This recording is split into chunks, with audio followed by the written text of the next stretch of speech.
To आज ये जो प्रेस मीट आम आयोजन करने पक्षर जो सब ये जो मेन कार्य है जे आम आसंता 29, 30, 31 तीन दिन व्यापी आम गोटे ऐरावत ना गोटे रोटरी कॉन्फ्रेंस आम मे फेयर पाम बीच रिसोर्ट रे आम ऑर्गेनाइज करने को जाऊँ से पाखापाखि 1500 ऊर्ध्व रोटरीयान मैंने योगदान कर। तो प्रथम दिन ये कार्यक्रम रही जो मुख्य अतिथि रूपे आम रही आरआई डायरेक्टर अनिरुद्ध राय चौधरी अच्छा सहित अच्छा आम पूर्वतन आरआई डायरेक्टर महेश कोटबागी अच्छा लावण्य पटेल से जी आमर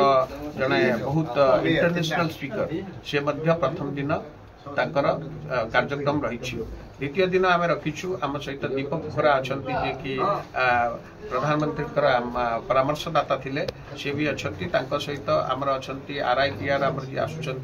से दिनेश गुप्ता से रही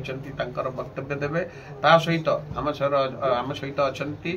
मीनाक्षी लेखी अच्छा जे कि आम एक्सटर्नाल अफेयर मिनिस्टर जी थे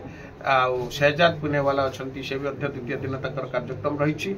द्वितीय दिन आहरी सब बड़ कथा आम ओडिशा कल्चर ओडिशा ट्रेडिशन उपर आम अनेक कार्यक्रम रखीचु जो थी कि आम सहित रही दीप्ति रेखा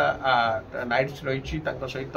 सव्यसाची अर्चिता से भी परफॉर्म करेंगे। सो द्वितीय दिन कार्यक्रम सहित तृतीय दिन भी आम अनेक कार्यक्रम रखीचु जो थी कि इवनिंग रे आमर सबीर कुमार नाइट्स रही सबीर कुमार कार्यक्रम करेंगे। यही तीन दिन व्यापी आम रोटरीयान मानू से मोटिवेट करेबू रोटरीयान मानू इनवॉल्व करेबू कि भाव में से आगु को प्रिपेयर हेबे प्रस्तुति हेबे लोकंक जनहितकर कार्य करने।